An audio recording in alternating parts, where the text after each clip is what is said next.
en 2 de Timoteo yo quería tocar, yo puse, después el pastor acá le dará el material, yo puse el testamento de Pablo. ¿Pero por qué el testamento de Pablo? Porque son las últimas palabras de Pablo en 2 de Timoteo, ¿no? Después de ahí Pablo es sacrificado, es decapitado, se calcula las 2 o 3 semanas de haber escrito esa carta.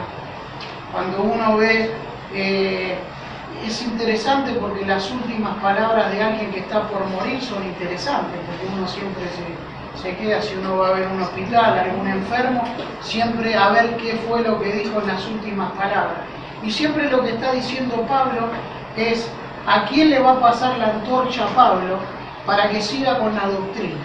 Sin embargo, yo tengo 3 encarcelamientos de Pablo. Yo tengo uno del año 58 al 60 en Cesarea de Filipo, uno del año 61 al 63 en Roma, que él está en una casa alquilada. Ustedes lo ven en el libro de Hechos, capítulo 28, versículo 30 al 33, por ahí ustedes van a ver que está en una casa alquilada donde recibía gente, donde podía hablar con la gente, donde ustedes después ven en Filipenses 4:22, si no me equivoco, y dice, le mandan saludos los que están, los soldados de la casa del César.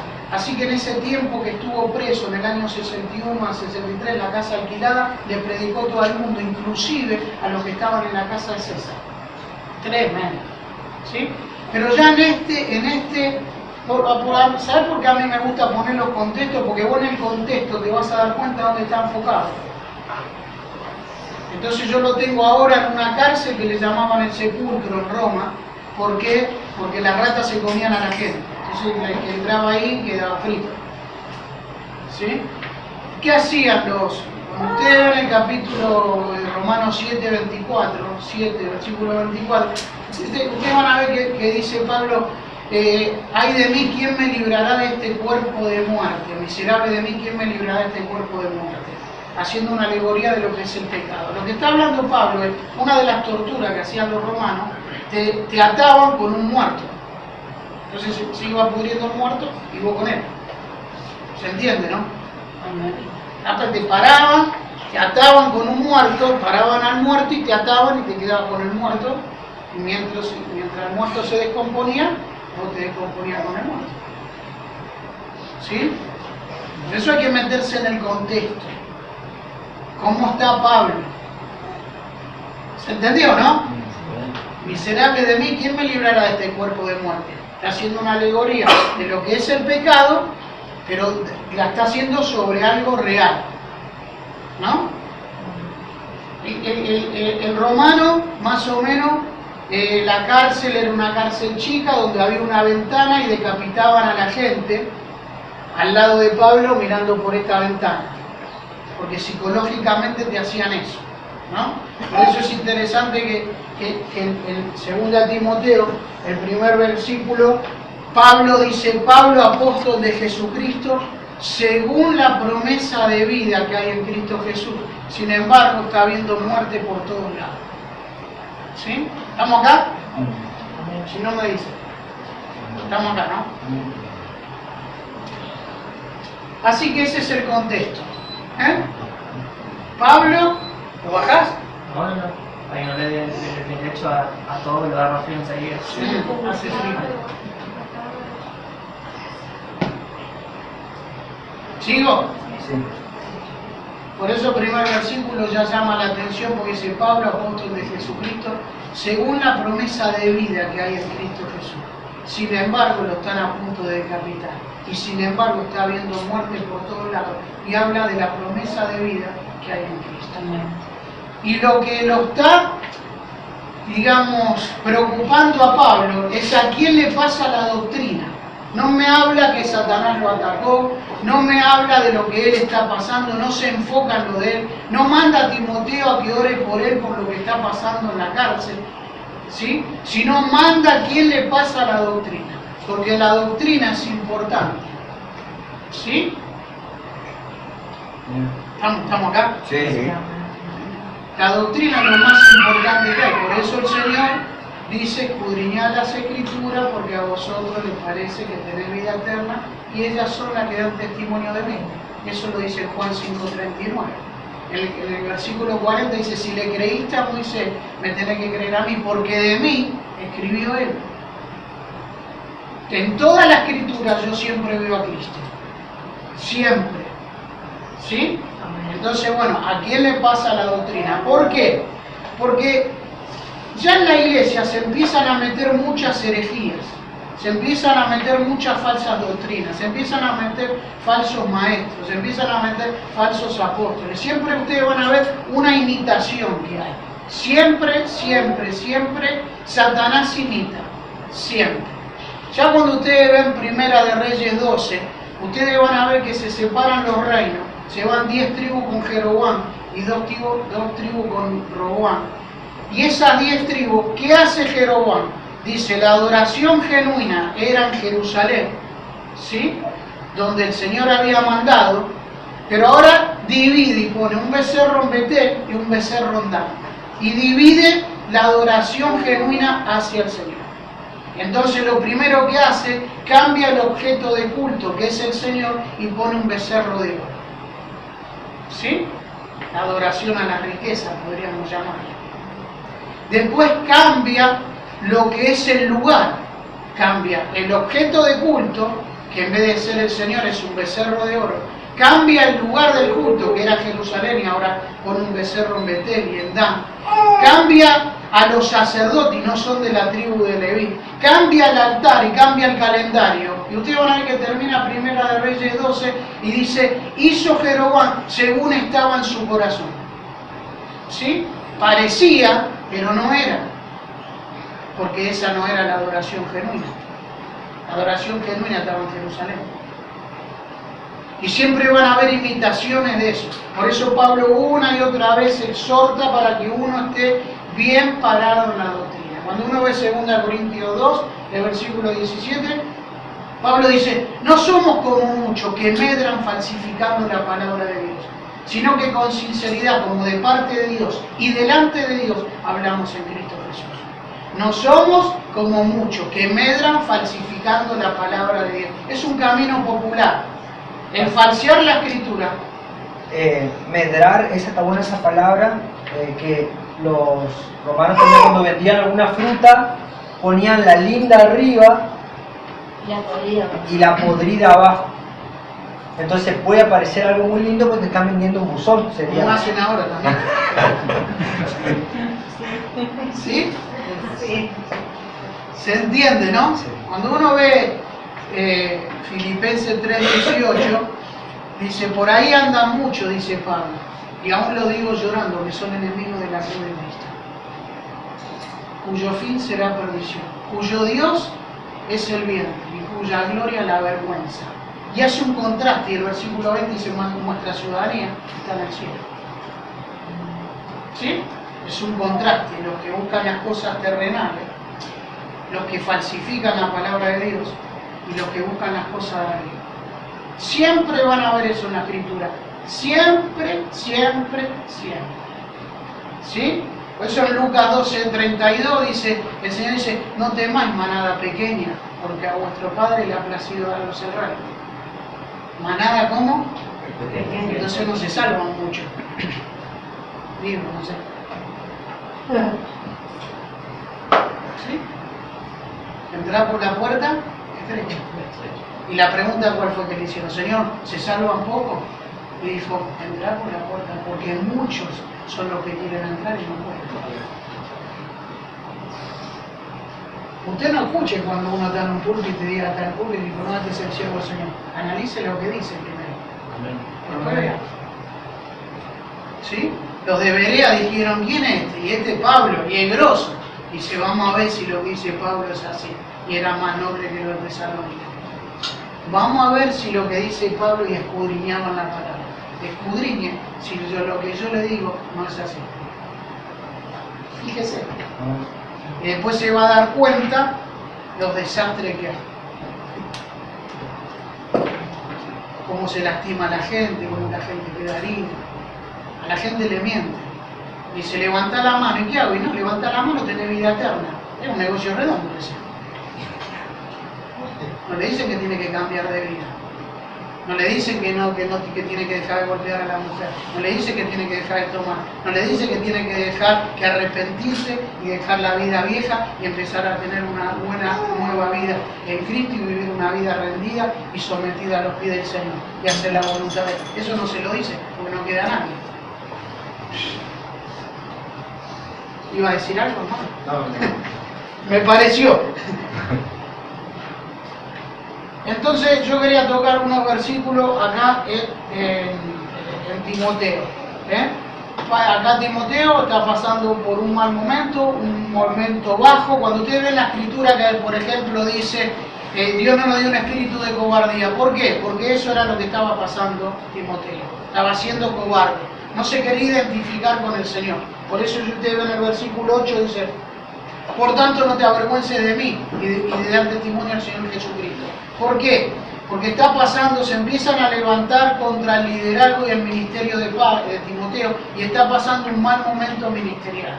Como cualquiera lo puede pasar, ¿sí? Cuando a mí me dicen que esta es una carta pastoral, una epístola, está bien, sí, es una epístola pastoral, pero yo me quiero enfocar en lo que es el don, porque cada uno tiene un don de Dios que lo tiene que poner al servicio del Señor, ¿sí? Vamos acá, cualquier cosa me pregunto. A Timoteo lo dejan en Éfeso y está pastoreando la iglesia de Éfeso.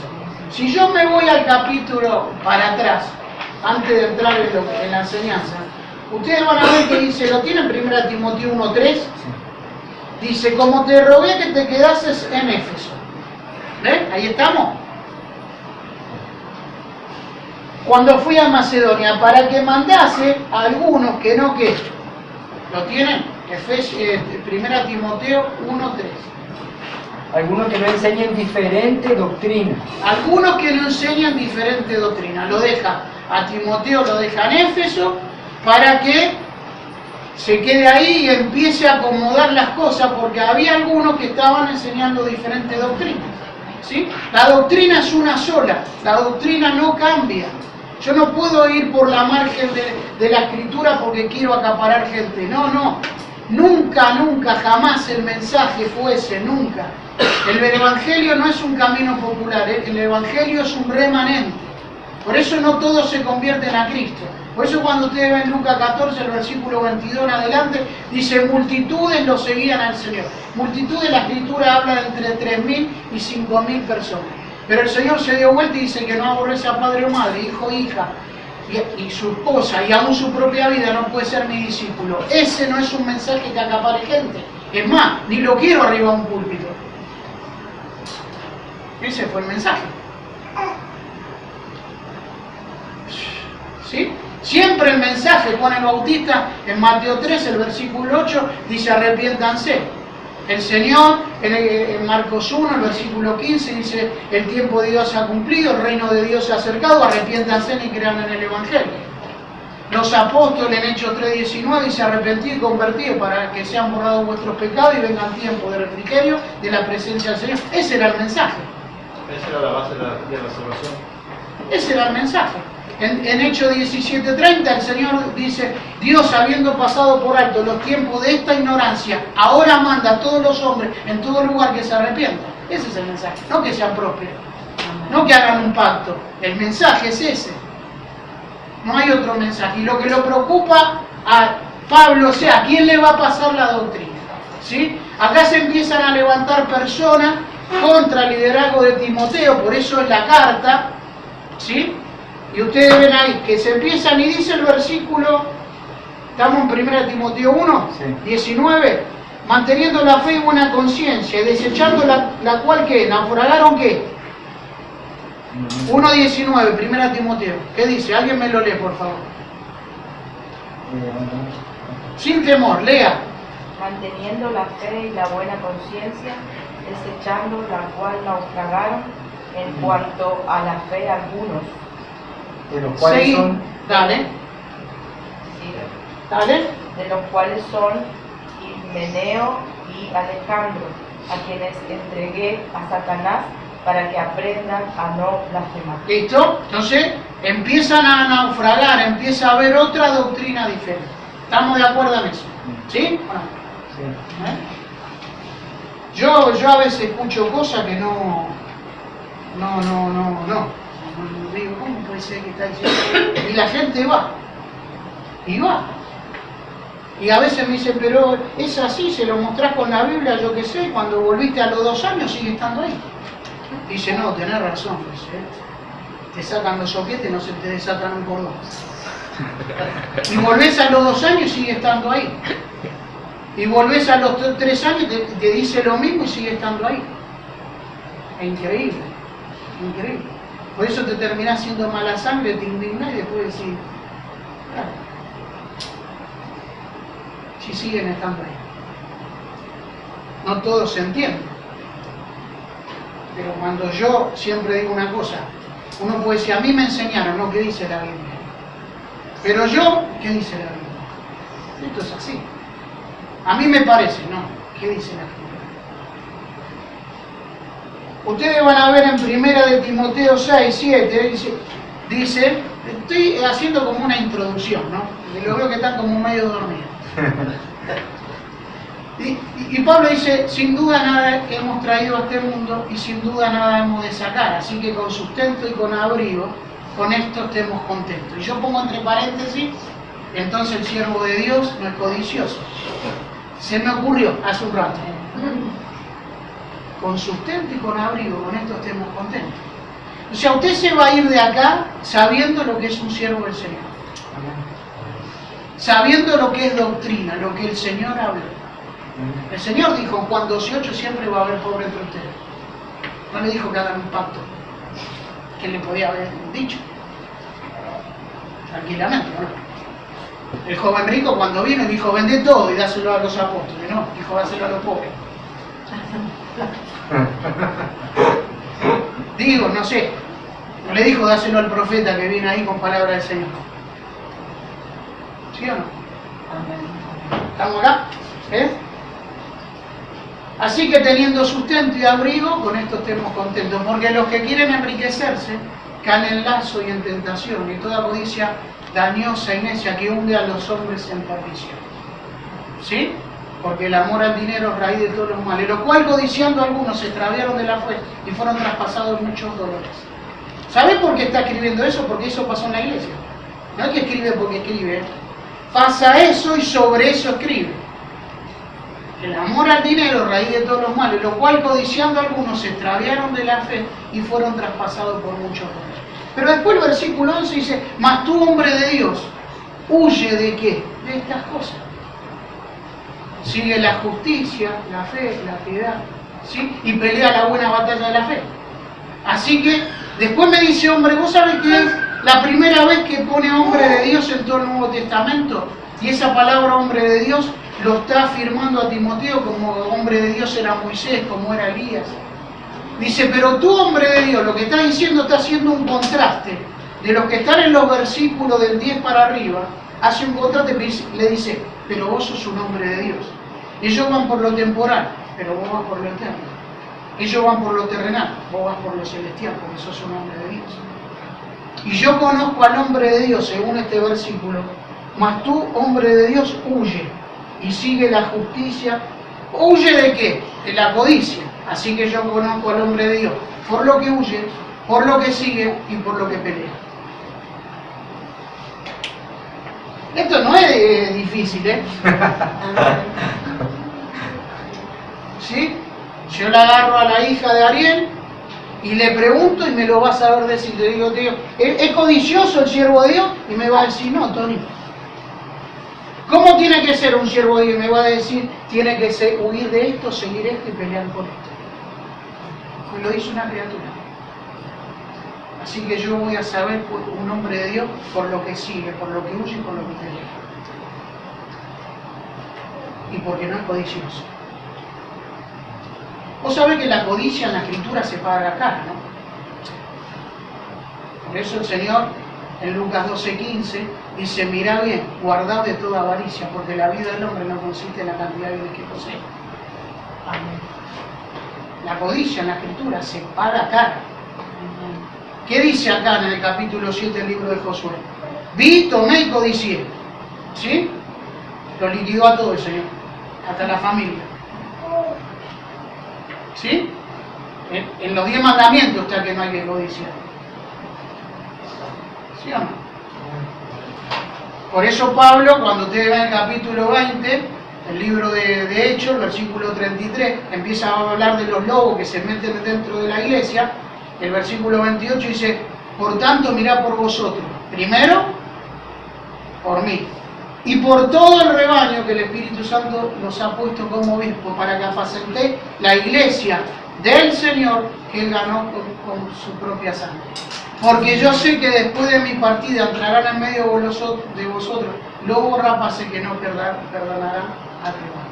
Y de vosotros mismos se levantarán hombres que hablen cosas perversas y arrastrarán así a los discípulos. Y el versículo 32 dice, ahora os encomiendo a Dios y a su palabra. Primero me advierte de los lobos y después me encomienda a la comunión con el Señor y a la palabra, que tiene poder para sobreedificarlo y darle herencia entre todos los santificados. Y el versículo 33 de Hechos 20 dice, porque yo todo lo que me fue necesario a mí, está hablando Pablo, y lo que han estado conmigo, eran los discípulos de Pablo, estas manos me han servido. O sea, él sostenía a los discípulos, los discípulos no sostenían al apóstol. Igualito, claro. Otra vez digo. En todo, y dice Pablo, en todo les he enseñado que porque ni vestido, ni oro, ni plata codicié de nadie. Ante vosotros sabéis que para lo que me fue necesario a mí y a los que están conmigo, estas manos me han servido. Y en todo les he enseñado que trabajando así se debe ayudar a los necesitados. Versículo 35, recordando las palabras del Señor Jesucristo, bienaventurados dar que recibir. Eso lo dice la Biblia. No, yo no tengo otra. ¿Sí? Ni vestido, ni oro, ni plata codicié de nadie. Y hace un contraste con los lobos que viene hablando de arriba. Está diciendo, guarda con lo que hace un lobo. Quiere satisfacer su glotonería. Que nunca se sacia, quiere cada vez más. Estamos acá.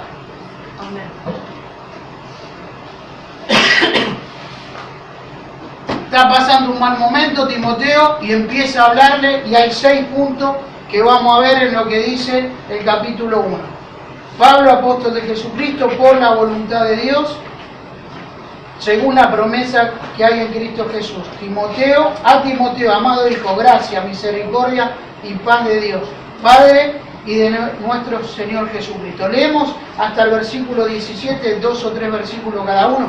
Doy gracias a Dios, al cual sirvo desde mis mayores con limpia conciencia. No se olviden que Pablo está en la cárcel, de mis mayores con limpia conciencia, de que sin cesar me acuerdo de ti en mis oraciones, noche y día, deseando verte, al acordarme de tus lágrimas para llenarme de gozo. Otro, y vamos hasta el versículo 17, y lo desglosamos. Trayendo a la memoria la fe no fingida que hay en ti, la cual habitó primero en tu abuela Loida y en tu madre Eunice. Y estoy seguro de que en ti también, por lo cual te aconsejo que avives el fuego del don de Dios que está en ti por la imposición de mis manos. Otro. Porque no nos ha dado Dios espíritu de cobardía, sino de poder, de amor y de dominio propio. Por tanto, no te avergüences de dar testimonio de nuestro Señor, ni de mí, preso suyo, sino participa de las aflicciones por el Evangelio según el poder de Dios. Otro.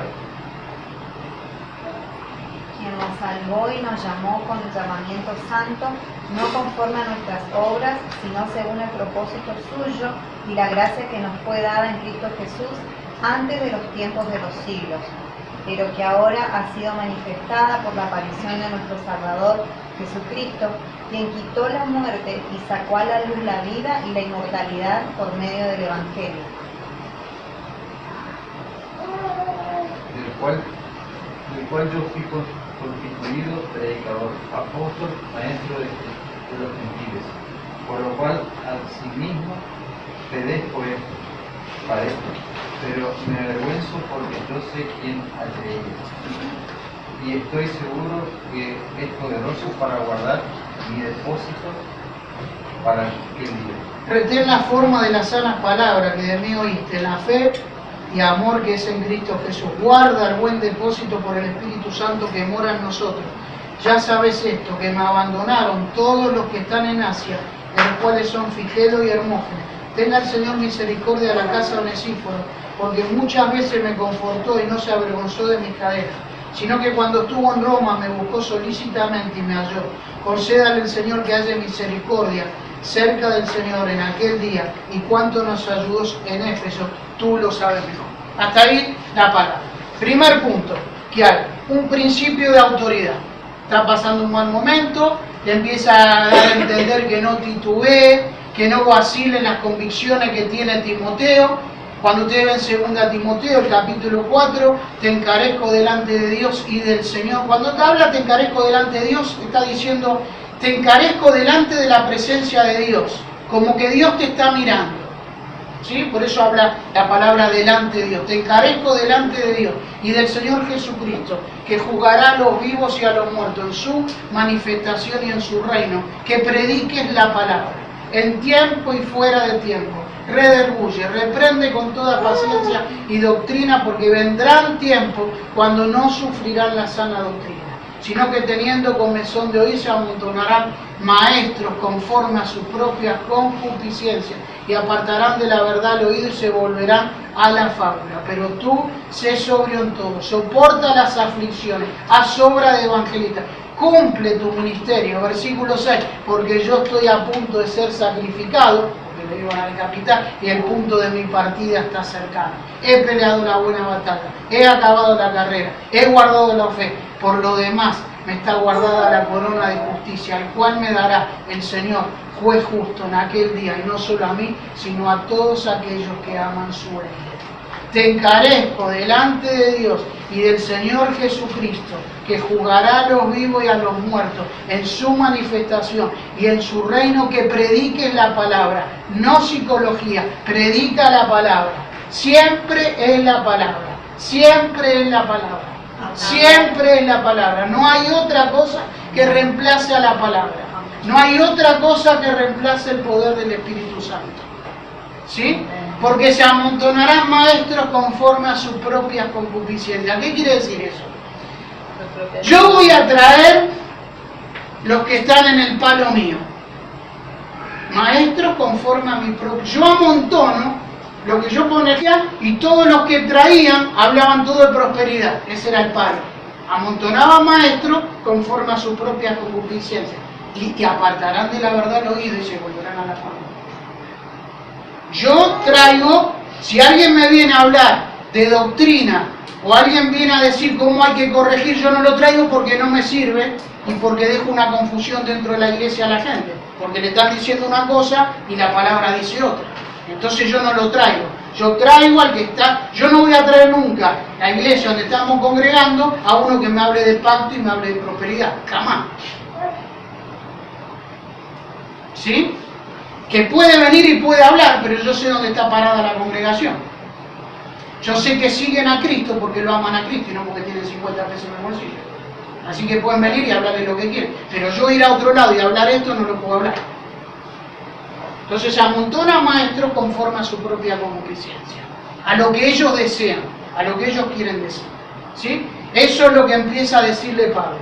Y el primer punto que dice, principio de autoridad, lo tiene Pablo, apóstol de Jesucristo. Ahora yo te digo una cosa, el primer principio que hay, que vos tenés, hay 6 elementos que empieza Pablo a decirle, 6 puntos para motivar a Timoteo que está pasando un mal momento. Y lo primero que le dice Pablo, apóstol de Jesucristo. Timoteo no sabía que era apóstol, sí que sabía, pero lo que le está diciendo es lo que yo te vengo a decir.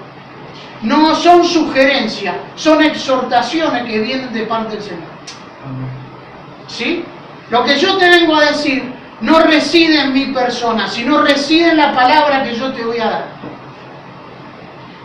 Mire, independientemente de la relación que puede tener uno de amistad con alguien, eso no quita ni excluye la autoridad espiritual de la persona. ¿Sí? Timoteo, está todo bien, está todo bárbaro, pero yo te vengo a hablar con autoridad espiritual, que reside en la palabra, no en la persona que está hablando. La persona que está hablando, la persona que tiene un ministerio o que tiene algo, tiene un respeto hacia los demás, ¿sí? Perfecto. Cada uno nos respetamos entre todos. La iglesia no es piramidal, la iglesia es cúbica, la cabeza es Cristo, ¿sí? Estamos de acuerdo. Cada uno desarrolla sus ministerios, no hay una cabeza. Yo no voy y entro a la iglesia y digo, acá pintame de color amarillo, acá verde, limpiar el baño. No, no es así. Yo decido esto, yo no decido nada. Junto a la iglesia y decidimos entre todos. Amén. No hay una cabeza, la cabeza es el Señor. La autoridad es el Señor que baja a través de la palabra. Amén. Lo que le está diciendo Pablo es, yo te voy a hablar con autoridad espiritual que reside en la palabra, pero eso no quita ni excluye mi posición que tengo en Cristo, aunque seamos amigos. ¿Sí? Ariel, el pastor, la esposa, están liderando, ellos tienen una autoridad espiritual delegada por el Señor. Y hay un respeto hacia ellos, y hay un respeto hacia el hermano que es evangelista, y hay un respeto hacia el hermano que no es nada, porque no hay una autoridad espiritual, porque todos somos morados del Espíritu Santo. ¿Sí? No está el chamullo, el ungido de Jehová.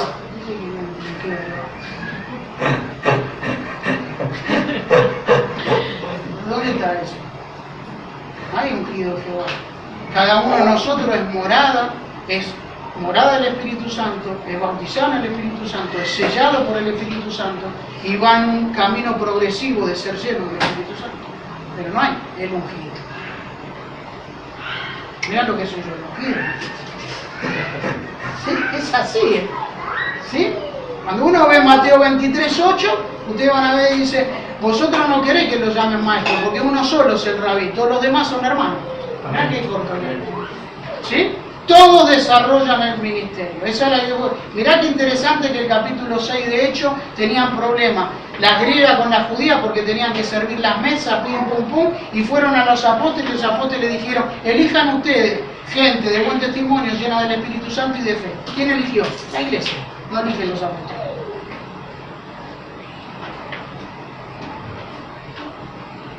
¿Quién eligió? La iglesia. ¿Quién eligió cuando había faltado un apóstol ahí en Hechos? Tiraron la suerte, no lo dijeron, como elegir nosotros porque te me cayó bien. O es el hijo de. ¿Quién elige el sucesor de Moisés? En el capítulo 27 del libro de Números. Separame, dijo el Señor. Sin embargo, Moisés tiene dos hijos, Eliseo y Gerson. Sin embargo, el Señor agarró y dijo, separame a Josué, hijo de Nun, en el cual hay espíritu. ¿Sí? Estamos acá. Bueno, es interesante. La autoridad reside, por eso le nombro apóstol. Así que empieza, la autoridad reside en la palabra. Primer elemento y donde le empieza a hablar, el primer versículo, esto viene de parte del Señor. Y son 6 puntos, métase esto. Pablo preso, el punto de mi partida está cercano, estoy a punto de ser sacrificado, lo están por decapitar, ¿sí? Y empieza a motivarlo a Timoteo. Segundo punto. Dice, y alguien me lo lee, versículo 2, que dice, de 1, a Timoteo, amado hijo, gracia, misericordia y paz, de Dios Padre y de nuestro Señor Jesucristo. Qué tremendo es ese versículo. Ese es un principio altruista. Altruista es buscar el bien del otro sin fines egoístas. ¿Qué está deseando el siervo del Señor para alguien que está pasando un mal momento como Timoteo? ¿Qué le dice? Gracia, misericordia y paz. Vos sabés que es la única palabra que encuentro de mí. Vos todas las cartas que tenés excepto la de Juan, en todas las cartas que vos tenés de Pablo, todas las cartas, Corintios, Gálatas, que le escribe a la iglesia, nunca agrega misericordia, sino que pone gracia y paz del Padre y del Señor Jesús, y nunca agrega misericordia. Porque la iglesia está completa con la gracia en Cristo. Pero acá le está escribiendo a un hombre que está en un ministerio pastoreando y necesita misericordia. Otra vez. Nunca van a ver a una iglesia que Pablo le dice gracia, misericordia y paz. Si no le dice gracia y paz, sea a vosotros. ¿Sí? Porque la iglesia está completa y perfecta con la gracia que tiene en Cristo. Pero no la persona. La persona que está en un ministerio, por eso mi oración es, Señor, yo quiero cometer los menos errores posibles, porque cometo errores. ¿Sí? Y necesito misericordia. La gracia es el favor inmerecido del Señor. Mirá lo que decía Pablo para Timoteo. Le dice, la gracia, misericordia, la gracia, el favor inmerecido del Señor. Es un favor inmerecido. ¿Está en el ministerio o estamos nosotros acá? Por gracia. Gracia pura. La misericordia es la compasión del Señor que me libera de los resultados del pecado. Eso es misericordia. ¿Sí? ¿Sabes lo que es misericordia? Mira, así lo saco esto.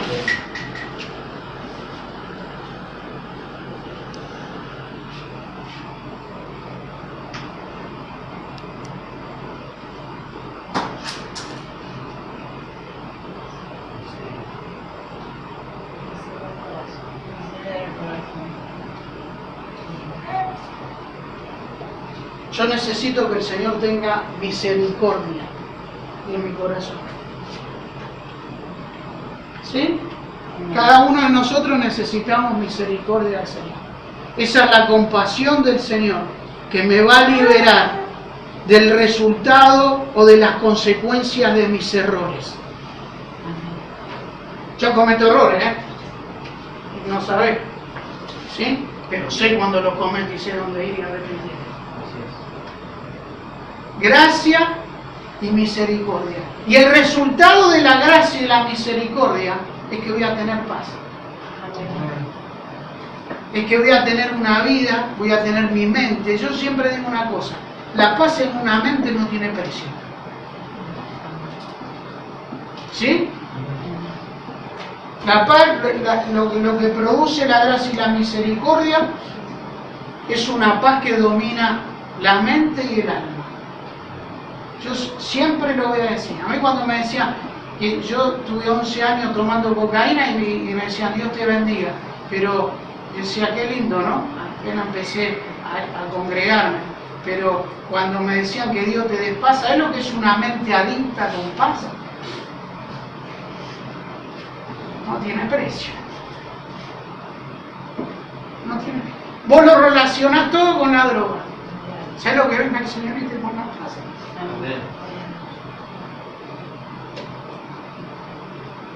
Entonces el segundo punto es un principio altruista que tiene el siervo del Señor para aquel que está pasando un mal momento. ¿Sí? Se preocupa por él. Le dice que la relación de amistad no excluye la autoridad espiritual. ¿Sí? Y le dice que se preocupa por él. Le desea gracia, misericordia y paz a una persona que está pasando un mal momento en el ministerio y lo necesita para que lleve la antorcha, es el delegado que va a dejar para que lleve la antorcha de la doctrina. Es interesante, ¿sí? Porque es la última carta de Pablo, una persona que la iban a decapitar y no le habla de otra cosa que no sea doctrina. Tercer principio, doy gracias a Dios. ¿Lo tienen? ¿Alguien me lo lee? Doy gracias a Dios, al cual sirvo desde mis mayores con limpia conciencia, de que sin cesar me acuerdo de ti en mis oraciones noche y día. Listo. Cuando vos ves el versículo 3, dice el primer punto, doy gracias a Dios, al cual sirvo desde mis mayores con limpia conciencia, de que sin cesar me acuerdo de ti en mis oraciones noche y día. ¿Sí? Doy gracias a Dios al cual sirvo y que sin cesar me acuerdo de ti. ¿Sí? Si nosotros agarramos el versículo y lo desglosamos y ponemos ahí, doy gracias a Dios que me acuerdo de ti. ¿Por qué? Lo que está diciendo Pablo es, yo me estoy acordando de ti. Lo que es tremendo, ¿no? No sé cuántos pastores se deben acordar de nosotros.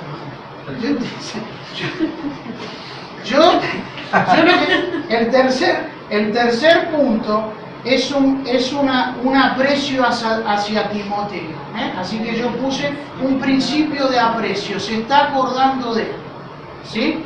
Se acuerda de él está orando por él, siendo su compañero, siendo una persona que está en la cárcel y empieza a acordarse de Timoteo y me está hablando de un aprecio hacia Timoteo. Amén. No está viendo otra cosa, no se está enfocando en el problema que él está pasando, sino se está acordando de Timoteo. Así que ese es un principio de aprecio hacia Timoteo. Y está hablando de los mayores, pues posiblemente está hablando de los apóstoles que fueron antes de él o los patriarcas del Antiguo Testamento. Por eso dice de mis mayores. Y estoy con limpia conciencia. O sea, Pablo está en la cárcel y está hablando, yo no estoy acá porque hice algo malo, sino yo estoy acá y estoy pasando esto por predicar el Evangelio. Pero mi conciencia está limpia porque yo no tuve ningún motivo egoísta, ningún motivo malo, ningún motivo torcido para servir al Señor. Yo no estoy por esa cuestión acá en la cárcel, sino que yo estoy acá con mi conciencia está limpia. Serví al Señor con limpia conciencia. ¿Sí? Uno a veces dice, yo siempre digo, ¿cuál es la motivación que llega a alguien a servir al Señor?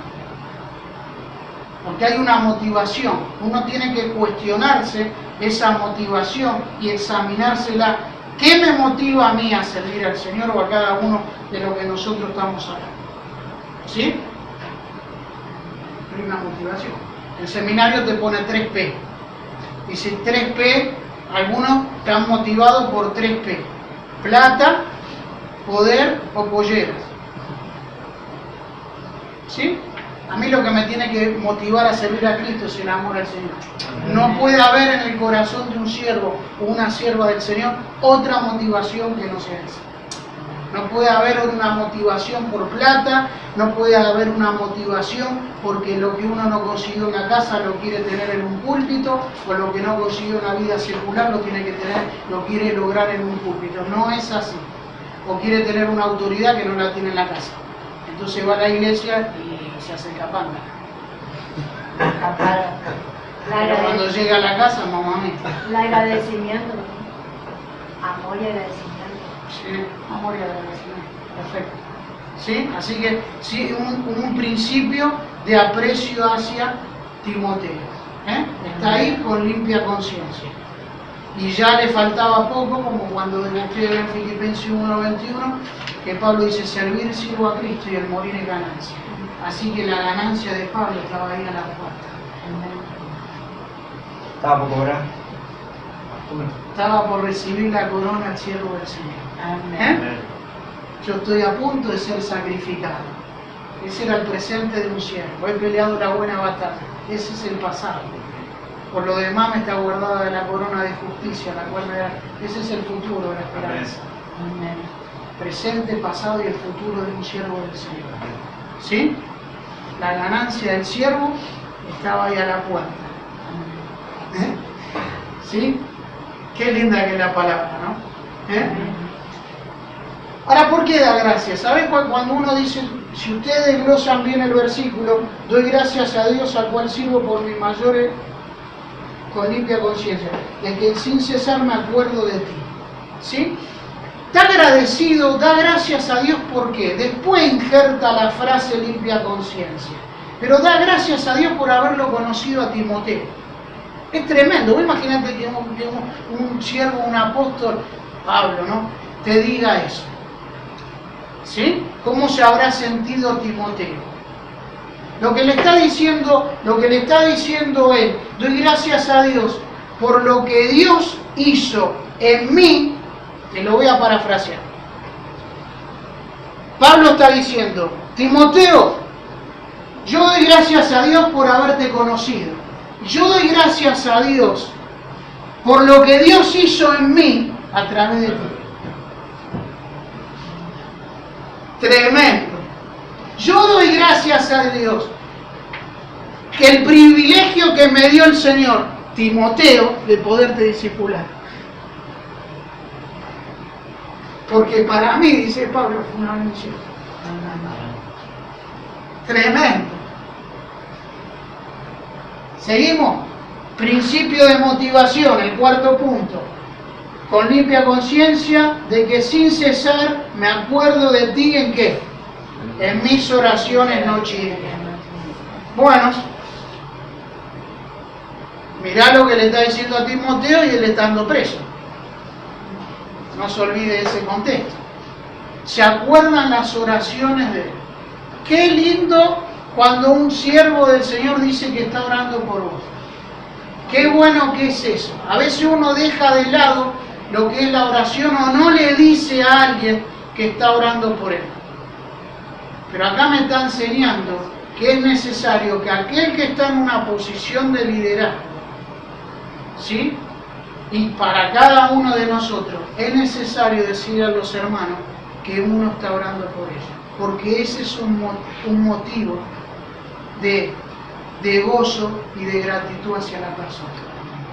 Qué lindo cuando uno dice que está, qué lindo cuando uno dice que vos estás pasando algún mal momento con un hijo adolescente y te están orando por vos. Amén.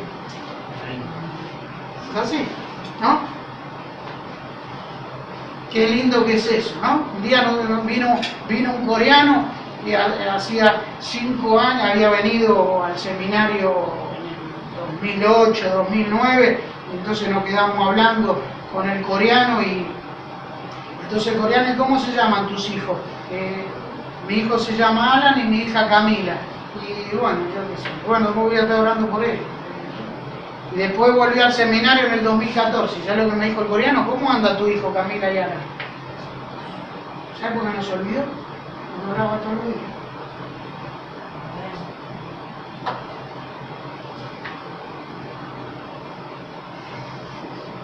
Por eso no se olvidó. Oraba como 5 horas por día, coreano así. De verdad, de verdad. Se levantaba a las 5 de la mañana y levantaba a las 10 de la mañana todos los días. Y no se olvidaba por eso. La oración que está hablando, ¿no? Está enfatizando algo continuo, noche y día. Estamos acá un ratito, terminamos este punto y después vamos al otro. Descansamos 10 minutos. ¿Sí? Terminamos acá con 3 puntos más y lo hago. Así que eso era la motivación que uno tiene que para orar. El Señor era un hombre de oración. Cuando ustedes ven Marcos 1, ustedes van a ver que el Señor, cuando ve el versículo que el tiempo se ha cumplido, el reino de Dios se ha acercado, arrepiéntanse, crean en el Evangelio, el Señor va por el mar de Galilea o Tiberia, Genesaret, es el mismo mar, es un lago, los judíos le decían mar, va por ahí, lo encuentra Pedro, que está remendando las redes, tirando las redes, Juan las está remendando, y sigue caminando, yo qué sé, y va a la sinagoga, y en la sinagoga había un endemoniado, adentro de la sinagoga. Ay, se me escapó. Entonces va y lo echa endemoniado, que estaba ahí, se congregaba. Entonces va y lo echa endemoniado y sigue caminando y va y se va a la casa de Pedro y empieza a hablar del Señor. La gente se amontonó, la sanó a la suegra de Pedro. Sigue y el versículo 35 del capítulo 1 dice: muy temprano se fue a orar. Todo eso lo había hecho en un día. Cuando ustedes siguen la secuencia, todo eso lo hizo en un día. Pero dice después, muy oscuro, se fue. ¿Sí? La oración tiene que ser el alimento de la vida cristiana. Es el oxígeno. Si yo no respiro, estoy frito. Tengo que orar, tengo que buscar del Señor, tengo que ir a los pies de Cristo, tengo que rendir mi voluntad, tengo que corregirme ahí.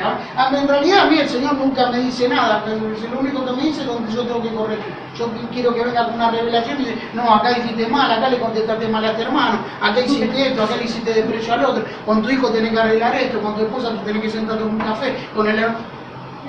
Y esto viene y se queda como un monje tibetano, viene la revelación y digo: ¿cómo hace? No importa. ¿Sí?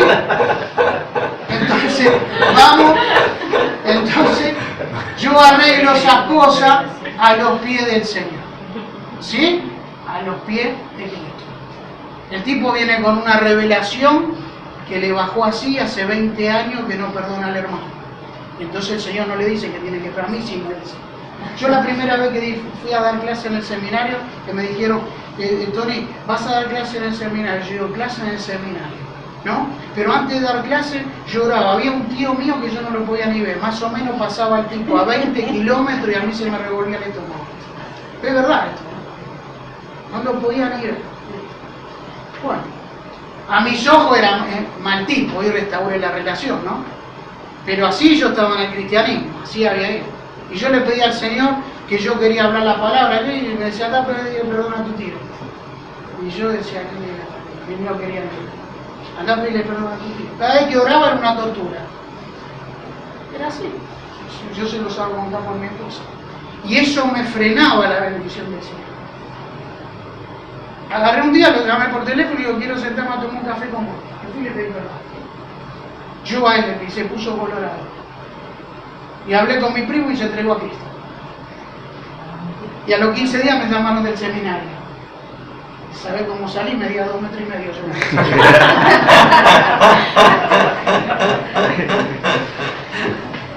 Porque cuando vos salís con la autoridad del Señor. A ver. Porque el Señor no te dice, no hables del perdón si uno perdona. Cuando yo digo que hay que orar, yo digo que hay que orar porque yo oro. Cuando digo que hay que leer la palabra, lo digo porque yo leo la palabra. Por eso Josué manda a los espías en el capítulo 2 del libro de Josué, manda y van a Rabá. ¿Sabes por qué manda a los espías Josué? Porque él había sido espía. No mandó a hacer algo que él no hizo. Hay que orar y hay que buscar del Señor.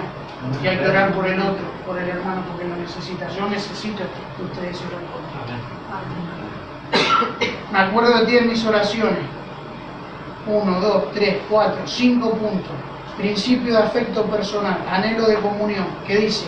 Versículo 4. Deseo. Deseando verte. Comunión. Vale, seguí.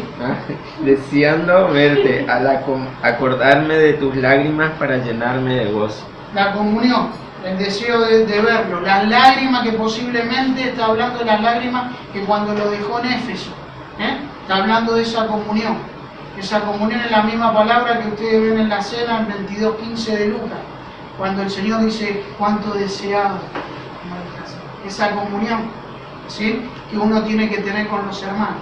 Es esa comunión que uno tiene que tener, esa fraternidad que hay que tener, ¿sí?, un afecto personal por la persona, comunión con el Señor. No solo el Señor nos llama a tener comunión con Él, sino el Señor nos llama a tener comunión entre nosotros. ¿Sí? El Señor anhela la comunión. Cuando ustedes ven Marcos 3, el versículo 13 y 14, dice, el Señor se fue al monte a orar y descendió y eligió a 12 para que estén con Él, comunión. Y después los envió a predicar. Mi comunión con el Señor y con los hermanos no la tiene que cortar nada. Cuando hay algo que corta esa comunión, algo está pasando. ¿Sí? Y algo tengo que resolver. Y lo tengo que resolver como una persona madura en el Señor. Amén. ¿Sí? Así que el siervo deseaba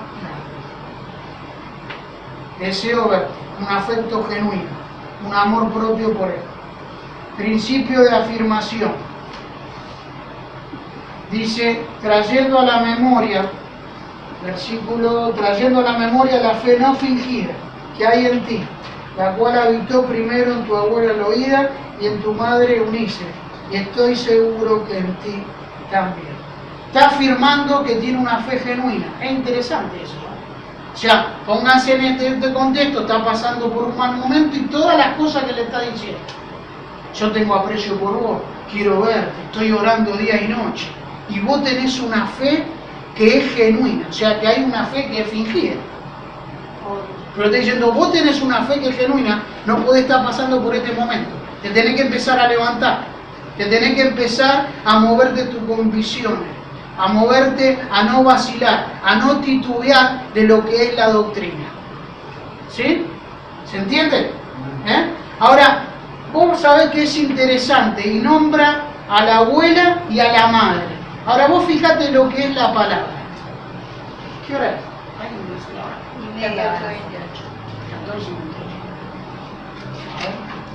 Ya terminamos y pausamos. Después vamos a otra parte. ¿Está bien? Vos fíjate lo que es la palabra. ¿Qué fe no genuina, qué fe genuina me está hablando? ¿Qué le está afirmando a Timoteo? ¿Y por qué le nombra a la abuela y a la madre? Si ustedes ven el capítulo en Hechos 14, miren Hechos 14.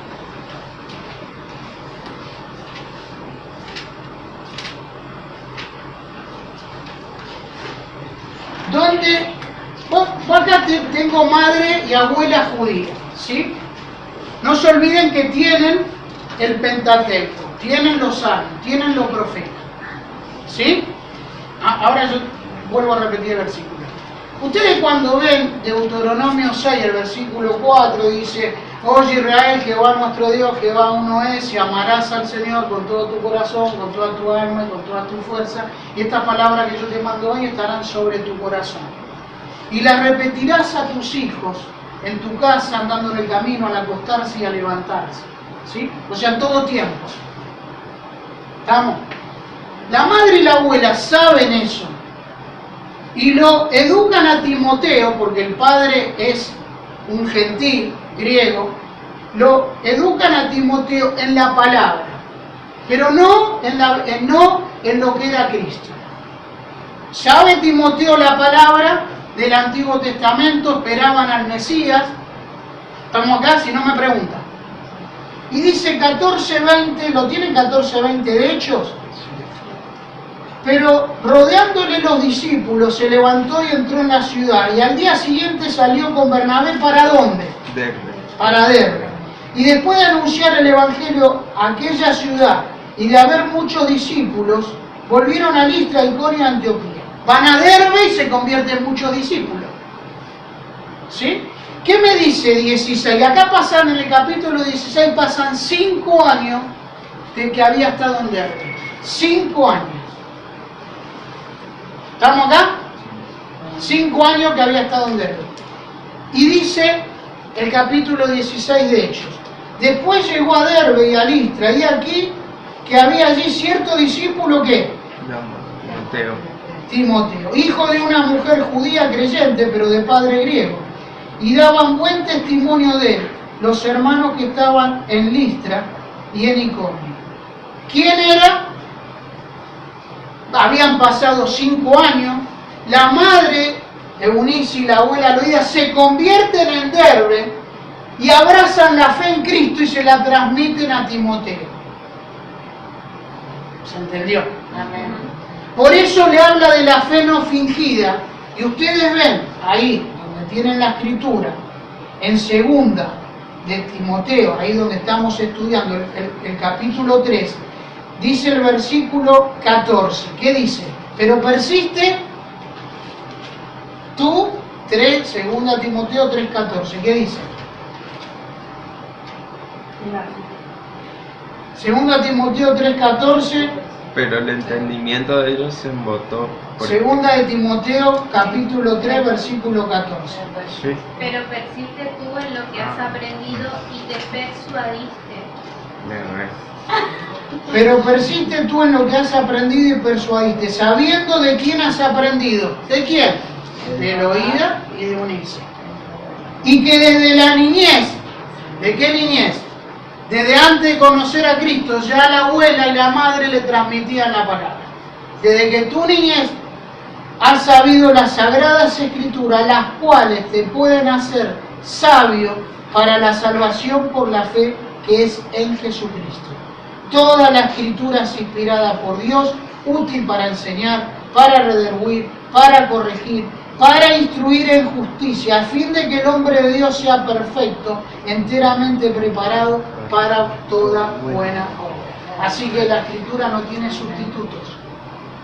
¿Sí?